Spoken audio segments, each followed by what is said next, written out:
Bismillahirrahmanirrahim. Assalamualaikum warahmatullahi wabarakatuh.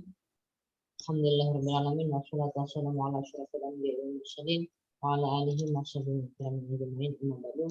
Pertama-tama saya panjatkan puji dan syukur kepada Allah Subhanahu wa taala untuk memberikan kita kesempatan dan serta kesehatan sehingga kami mampu mempresentasikan hasil proyek instrumen penilaian kami dari kelompok 5, saya sendiri, saya Sularsa, dan saudari Nadatul Islami.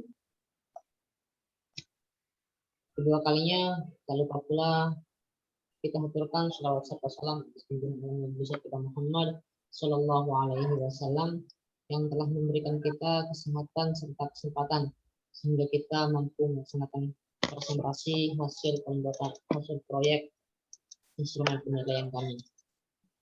Untuk penyampaian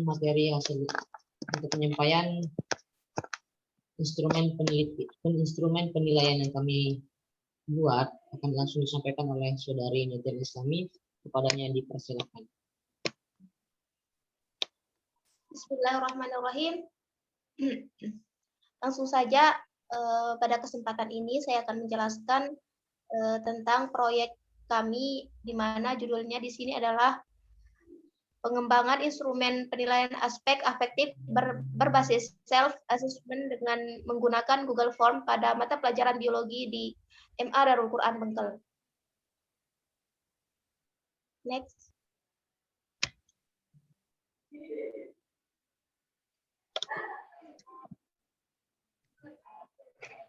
Di mana di sini definisi dari evaluasi adalah salah satu cara untuk menilai suatu objek yang memerlukan data hasil pengukuran dari berbagai dimensi, misalnya pengetahuan, sikap, keterampilan, dan sebagainya. Penilaian atau evaluasi berhubungan dengan setiap bagian dari proses pendidikan, bukan hanya keberhasilan belajar saja, tetapi mencakup semua proses belajar mengajar. Instrumen penilaian merupakan bagian integrasi dari semua proses penilaian dalam pembelajaran.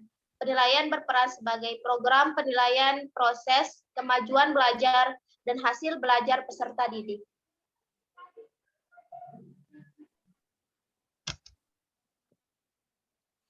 Di mana di sini kita menggunakan self-assessment, di mana definisi di sini adalah penilaian yang dilakukan oleh peserta didik sendiri dengan menggunakan instrumen penilaian afektif yang dikembangkan. Biasanya penilaian ini dilakukan saat menjelang ulangan harian atau ujian semester dan tidak diisi oleh guru, akan tetapi dilakukan oleh peserta didik.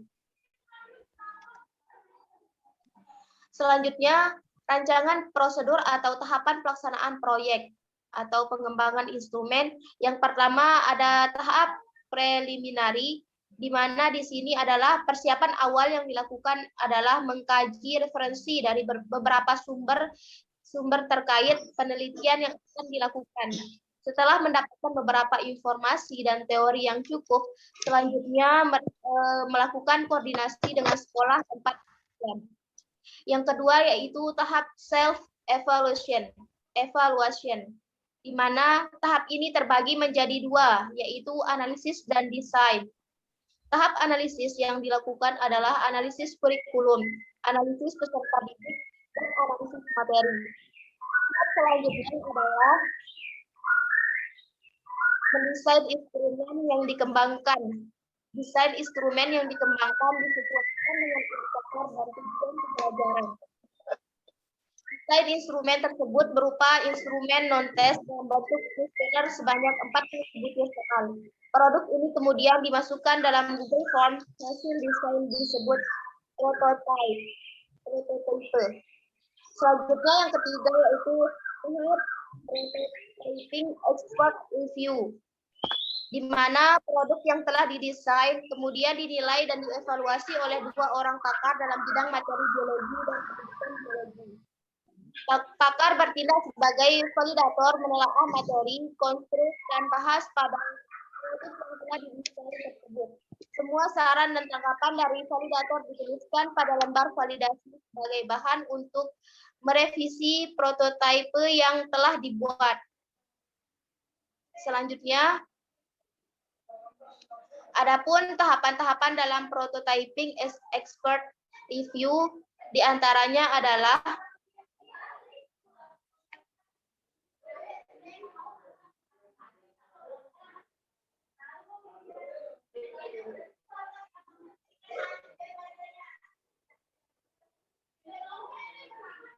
next.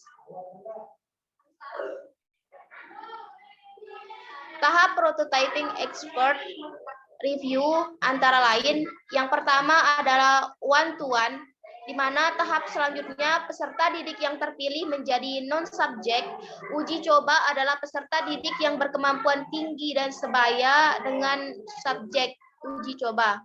Hasil tes dan komentar peserta didik sebagai subjek uji coba menjadi acuan merevisi produk. Hasil revisi tersebut disebut prototype kedua. Yang selanjutnya, yang B adalah small group, di mana hasil revisi yang dilakukan dari tahap expert review dan one-to-one dijadikan dasar untuk merevisi prototype 1 menjadi desain prototype 2. Kemudian diuji cobakan pada small group, yakni 6 orang peserta didik non-subjek. Uji coba terdiri dari 2 peserta didik berkemampuan tinggi, 2 peserta didik berkemampuan sedang, dan 2 peserta didik lainnya berkemampuan rendah. Selanjutnya yang C yaitu field test atau uji coba lapangan. Tahap terakhir ini dari model pengembangan ini adalah field test, hasil revisi dari tahap small group yang menghasilkan prototipe 3. Kemudian diuji cobakan pada 20 peserta didik yang menjadi subjek penelitian. Yang terakhir yaitu analisis validitas instrumen, di mana sebuah instrumen harus melewati persyaratan valid. Validitas instrumen meliputi validitas setiap butir soal dan validitas keseluruhan oleh 2 orang pakar ahli.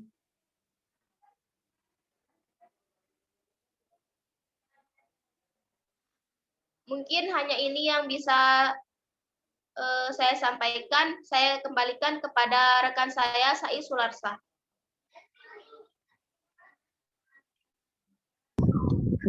Terima kasih kami ucapkan kepada kami yang telah menyampaikan hasil atau progres-progres tahapan setiap tahapan yang kami lakukan dalam pembuatan instrumen penelitian.